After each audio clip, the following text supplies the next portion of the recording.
بسم اللہ الرحمن الرحیم۔ السلام علیکم۔ ابا اور منان چچا ہمیشہ ساتھ رہتے تھے۔ ان کے گھر بھی قریب تھے اور دل بھی۔ دونوں بھائی ایک دوسرے پر جان نچھاور کرتے تھے۔ ایک روز وہ کسی دوست سے ملنے جا رہے تھے کہ بازار سے گزرتے ہوئے اچانک ایک زوردار دھماکے کی آواز سنائی دی۔ چاروں طرف بھگدڑ مچ گئی۔ دونوں بھائی اس دھماکے کی زد میں آ کر دور جا گرے۔ بھرے بازار میں ہونے والے اس خوفناک دھماکے کے باعث بہت سی قیمتی جانوں کا ضیاع ہوا اور چچا والد بھی اسی سانحے کی نظر ہو گئے۔ ہم 3 بہن بھائی تھے۔ والد صاحب نے پیچھے اچھا خاصا سرمایہ چھوڑا تھا۔ ان کا کاروبار بہت تھا، جیسے میرے دونوں بھائیوں نے سنبھال لیا۔ یوں ہمارے مالی حالات درگوگ ہو گئے۔ لیکن دوسری طرف بیچاری چچی جان بالکل خالی ہاتھ رہ گئی۔ ان کے 5 بچے تھے، جن میں سے صرف بڑی بیٹی ثانیہ نے BA کیا ہوا تھا اور باقی سب ابھی زیر تعلیم تھے۔ گھر میں کمانے والا کوئی نہ تھا اور چچی کے میکے والے بھی اتنے امیر نہ تھے کہ اس مشکل وقت میں اس کا سہارا بن سکتے۔ کچھ دن سوگ منانے کے بعد بالآخر چچی کا سوچنا پڑا کہ اب ان کے کنبے کا گزر بسر کیسے ہوگا۔ وہ خود پڑھی لکھی نہ تھیں، کوئی ہنر نہ اور نہ ہی کوئی ہنر جانتی تھیں۔ البتہ ثانیہ بڑی گاؤں والی لڑکی تھی۔ وہ اپنے خاندان کے مستقبل کے بارے میں سنجیدگی سے سوچ رہی تھی۔ ثانیہ کی منگنی میرے بڑے بھائی سامر سے ہو چکی تھی اور ارادہ تھا کہ BA کے بعد ہم ثانیہ کو بیاہ کر اپنے گھر لے آئیں گے۔ جب یہ ثانیہ ہوا تب ثانیہ کا رزلٹ آئے چند ہی دن ہوئے تھے کہ یوں خوشیوں کے منتظر گھروں کو اچانک ماتم دن دیکھنے پڑ گئے۔ ہم تو جیسے تیسے سنبھل گئے، مگر منان چچا کے اہل خانہ کو انتہائی کٹھن حالات کا سامنا تھا۔ ہم سے جو بن پڑتا مدد کرتے، لیکن یہ مالی تعاون اونٹ کے منہ میں زیرے کے برابر تھا۔ بالآخر ثانیہ کو ہی حالات کا مردانہ وار مقابلہ کرنا تھا، کیونکہ اسے اپنی 2 چھوٹی بہنوں اور 2 بھائیوں کی تعلیم مکمل کرانی تھی۔ اس نے تنہی سے نوکری کی تلاش شروع کر دی، لیکن محض BA پاس کو آسانی سے نوکری کہاں ملتی۔ اسی دوران کسی نے مشورہ دیا اگر وہ B.Ed کر لے تو کسی سرکاری اسکول میں بطور ٹیچر بھرتی ہو سکتی ہے۔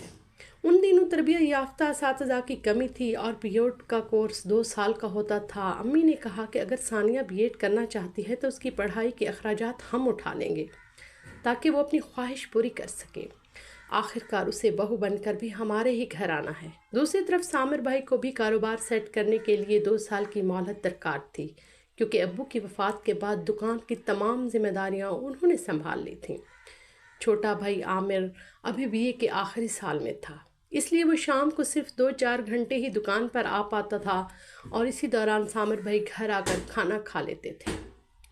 سامر بھائی نے MSc کر کے رکھی تھی اور وہ کوئی اچھی ملازمت اختیار کرنا چاہتے تھے، لیکن والد کی نگہانی وفات کے بعد پیدا ہونے والے خلا کو انہی کو پر کرنا تھا۔ والد صاحب کی صدر بازار میں کپڑے کی ایک بڑی دکان تھی جو خوب چلتی تھی اور ہمارا شمار خوشحال لوگوں میں ہوتا تھا۔ اگرچہ دکان پر ملازم موجود تھے، تاہم کاروبار کو مکمل طور پر ملازمین کے رحم و کمر پر نہیں چھوڑا جا سکتا تھا۔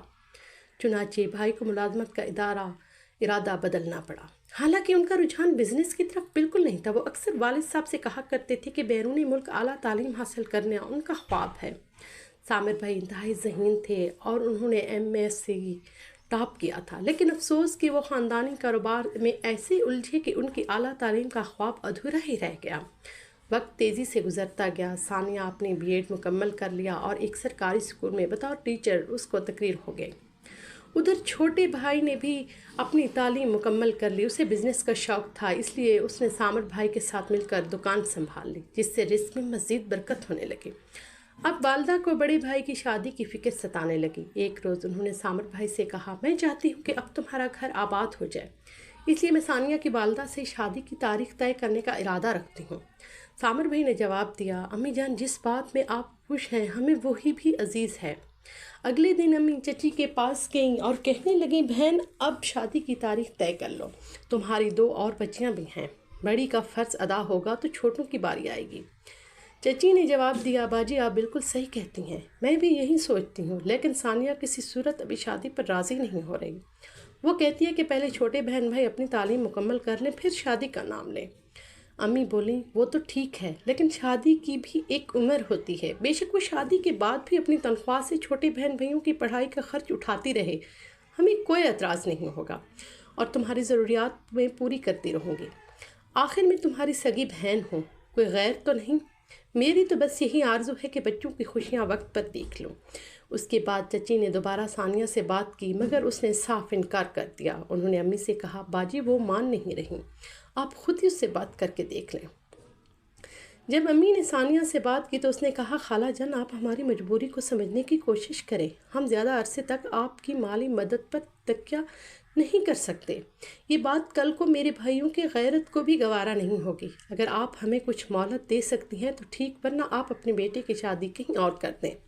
اگر میں نے اس وقت اپنے گھر والوں کو چھوڑ دیا تو میرے بہن بھائی کبھی اپنی تعلیم مکمل نہیں کر پائیں گے۔ میں چاہتی ہوں کہ کم از کم کوئی ایک تو پڑھ لکھ کر بڑے سے روزگار ہو جائے تاکہ ہمارے گھر کی گاڑی چلتی رہے۔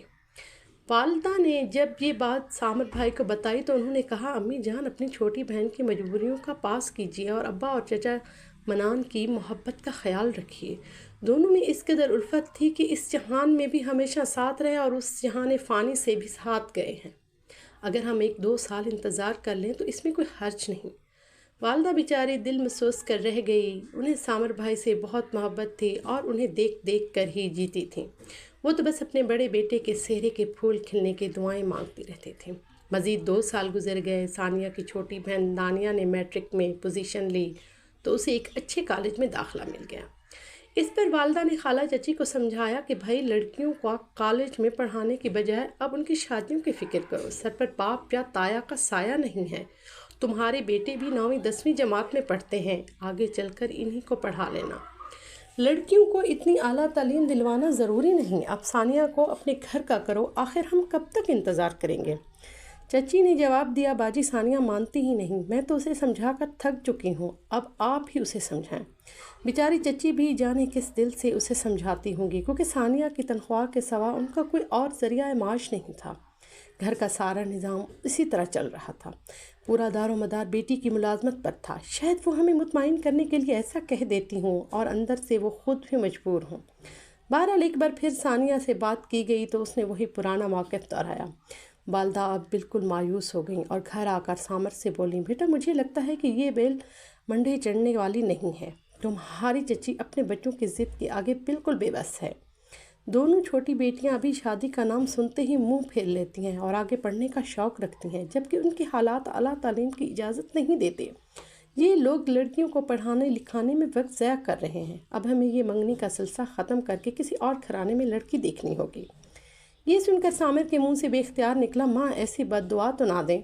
والدہ نے کہا یہ بد دعا نہیں بیٹا، تم اس رشتے کو اب ختم ہی سمجھو، دیکھو نا ثانیہ مجبور ہے، اگر وہ منج دہار میں اپنی بہن بھائیوں کو چھوڑ کر اپنا گھر بسا لیتی ہے تو ان کا کیا بنے گا؟ ابھی ان میں سے کسی کی نوکری بھی نہیں لگ سکتی، جب تک کوئی ایک اپنی تعلیم مکمل نہ کر لے میری مانو تم کسی اور جگہ تمہارا رشتہ طے کر کے شادی کر دیتے ہیں۔ اب گھر میں ایک عجیب کشمکش کا سما تھا، ماں گھر گھر لڑکیاں دیکھتی پھرتی تھی اور بھائی بالکل گمسم ہو گئے تھے۔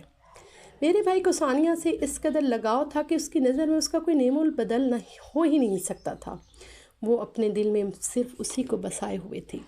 1 سال اور گزر گیا، اماں جو بھی لڑکی پسند کرتی وہ بھائی سامر کو پسند نہ آتی، جس سے تنگ آ کر وہ مایوس ہو گئیں اور صاف کہہ دیا کہ اب میں اپنی مرضی کی لڑکی سے ہی تمہاری شادی کروں گی۔ بھائی نے اس صورتحال سے راہ فرار اختیار کرنے کے لیے دکان کا سارا کام کلیب طور پر چھوٹے بھائی کے سپرد کیا اور خود ملازمت کا شوق پورا کرنے بہانے سے اسلام آباد چلے گئے۔ انہوں نے وہاں ایک ایسی نوکری کی کہ جو درخواست دے رکھی تھی، جو ان کے معیار کے مطابق تھی، اسے قسمت کی خوب کہے یا بدقسمتی انہیں وہ ملازمت مل گئی۔ 6 ماہ بعد والدہ بھائی سے ملنے اسلام آباد چلی گئی، وہاں پڑوس میں آنا جانا شروع کیا، جلد ہی ایک اچھی لڑکی دیکھی جو انہیں پسند آ گئی اور انہوں نے بھائی کو رو دھو کر اپنی بات ماننے پر مجبور کر دیا۔ وہ سگائی کر کے واپس آ گئی مگر خاندان میں کسی کو کان خبر نہ ہونے دی، مبادہ کوئی رنگ میں بھنگ نہ ڈال دے۔ ثانیہ اور اس کی ماں کا دل خراب نہ ہو، 2-3 ماہ وہ چپکے چپکے شادی کی تیاریوں میں لگی رہیں، پھر اسلام آباد جا کر بھائی سامر کی شادی رفت سے کرا دی، جو پڑھی لکھی، خوبصورت اور ایک اچھے گھرانے سے تعلق رکھتی تھی۔ انہوں نے سامر بھائی کو سخت ہدایت کی کہ ابھی دلہن کو لاہور مت لانا، جب میں کہوں تب آنا۔ بھائی کی شادی کو 2 سال گزر گئے، مگر امی نے انہیں ادھر آنے کی اجازت نہ دی، کیونکہ چچی اور اس کا گھر بالکل ہمارے جڑا ہوا تھا۔ 2 سال بعد ایک دن چچی خود ہمارے گھر آئیں اور کہنے لگیں، ثانیہ اب اس حد تک مان گئی ہے کہ بے شک آپ لوگ ابھی صرف نکاح کر لیں، اور رخصتی اس وقت ہوگی جب دانیہ پاس ہو جائے گی، تاکہ وہ نوکری کر کے گھر سنبھال لے اور چھوٹی بہن بھائیوں کی تعلیم جاری رکھ سکے۔ امی نے انہیں یہ کہہ کر ٹال دیا کہ سامر ذرا لاہور سے آ جائے تو میں اس سے بات کرتی ہوں کہ آیا کہ وہ مزید انتظار کر سکتا ہے یا نہیں۔ جب سامر بھائی گھر آئے تو والدہ نے یہ معاملہ ان کے سامنے رکھا، جس پر سامر بھائی نے جواب دیا، اماں ایک شادی آپ نے اپنی مرضی سے کی ہے، اب ایک میں اپنی مرضی سے کروں گا، آپ انہیں نکاح کا عندیہ دے دیں، میں ثانیہ سے نکاح کر کے ہی جاؤں گا، وہ یہیں رہے گی اور نوکری کر کے اپنے گھر کو بس دستور سپورٹ کرتی رہے گی، جبکہ اسلام آباد والی وہی رہے گی، کیونکہ وہ اپنے میکے کے نزدیک رہنا پسند کرتی ہے اور خود یہاں آنا نہیں چاہتی۔ جس وقت انہیں ثانیہ سے نکاح کیا اس وقت بھائی کے 2 بچے ہو چکے تھے، کیونکہ یہ ان کا اپنا فیصلہ تھا، اس لیے ہم کچھ نہیں کر سکتے تھے۔ بہرحال ہم نے چچی اور ان کے گھر والوں سے ثانیہ کی یہ بات مکمل طور پر چھپائے رکھی کہ سامر کی شادی اسلام آباد میں ہو چکی ہے اور اس کے 2 بچے بھی ہیں۔ جب سامر بھائی خود ہی یہ بات بتانا نہیں چاہتے تھے تو ہم کیا کرتے؟ امی نے بہرحال انہیں بہت سمجھایا کہ ایسا مت کرو، شادی کر چکے ہو، اب تو صرف دوسری نہ کرو، مگر انہوں نے اپنا ارادہ نہیں بدلا۔ طے یہ پایا تھا کہ 1 سال بعد رخصتی ہوگی، مگر جب سال گزر گیا تو چچی نے پھر معذرت خوانا سے انداز میں عذر پیش کیا، دونوں چھوٹی لڑکیوں کے اچھے رشتے آئے ہوئے ہیں، بات پکی ہو گئی ہے، میں جلد ہی ان کی شادی کر کے انہیں رخصت کرتی ہوں اور اس کے فوراً بعد ثانیہ کی رخصتی کر دوں گی۔ آپ تو اپنے ہیں، مجھے ذرا غیروں سے نمٹ لینے دیں، کیونکہ وہاں جہیز بھی دینا ہے اور شادیوں کے اخراجات بھی اٹھانے ہوں گے۔ اب ہم بے فکر تھے، کیونکہ سامر بھائی پہلے سے ہی شادی شدہ تھے اور اب ان کے 3 بچے ہو چکے تھے، اس لیے ہمیں کسی بات کی جلدی نہیں تھی، لیکن سامر بھائی ہر صورت جلد از جلد رخصتی کے خواہش تھے۔ انہوں نے ثانیہ کے لیے ایک نیا گھر بھی خرید لیا تھا اور وہ اسے سجانے سنوارنے میں لگے رہتے تھے، اور ان کو اپنی منگیتر جو دلی لگاؤ تھا وہ اتنے برسوں بعد بھی یوں کا توں برقرار تھا اور اس میں سرموں کی کوئی کمی نہ آتی۔ انہوں نے کئی بار ثانیہ سے رابطہ کیا، میرے ذریعے بھی کہلوایا تم نوکری چھوڑ دو، ہم تمہارے گھر والوں کے تمام اخراجات خود اٹھائیں گے، مگر وہ نہیں مانی اور اپنی خودداری پر قائم رہے۔ اس کا کہنا تھا، میں اپنے گھر والوں کو کسی کا محتاج نہیں کروں گی، خواہ آپ لوگ ہمارے اپنے ہی کیوں نہ ہوں۔ بالآخر ثانیہ کی دونوں چھوٹی بہنوں کی شادیاں ہو گئیں اور وہ اپنے گھروں کی ہو گئیں۔ اس کے بعد اس کے بھائی نے اچھے نمبروں سے FAC پاس کر لیا اور اس میں میڈیکل میں داخلہ کالج میں مل گیا۔ بہنوں کی شادیوں اور بھائیوں کی تعلیمی اخراجات نے ثانیہ کے بجٹ کو ہلا کر رکھ دیا، جس سے حالات سدھرنے کی بجائے مزید ابتر ہو گئے۔ ہم نے چچی کو رقم دینا چاہی، لیکن ثانیہ نے قبول نہیں کی اور کوہلو کے بیل کی طرح زندگی کی گاڑی کو اکیلے ہی کھینچتی رہی۔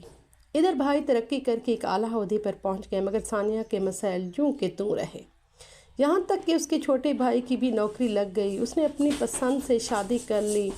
بھائی کی نوکری لگنے سے جب گھر کے حالات سنبھلنے لگے تو امید بندھی، تو ثانیہ خود ہم سے رابطہ کیا، اب وہ رخصتی کے لیے بالکل تیار تھی۔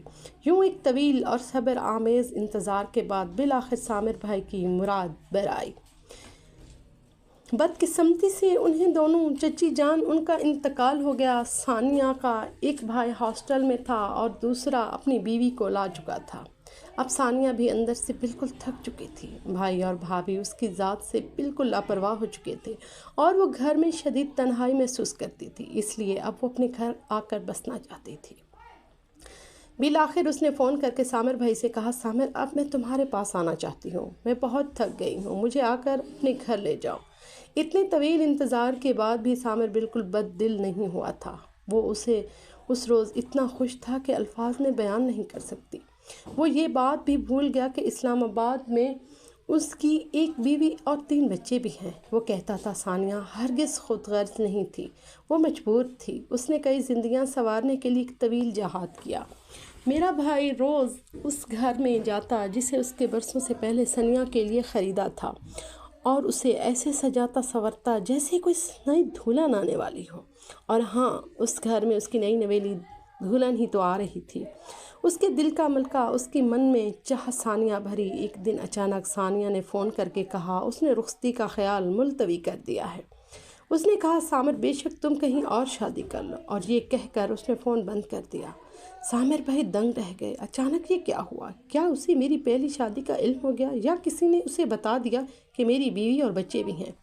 وہ اپنے دل میں ڈرے سہمے بالآخر ثانیہ کے گھر پہنچ گیا تاکہ معلوم کر سکے کہ ایسی کیا بات ہوئی ہے جو وہ یوں روٹھ گئی۔ وہ اپنے کمرے میں بستر پر لیٹی ہوئی تھی، بالکل لاغر اور بیمار۔ بھائی نے پوچھا ثانیہ مجھ سے ایسی کیا خطا ہو گئی جو تم نے صاف انکار کر دیا؟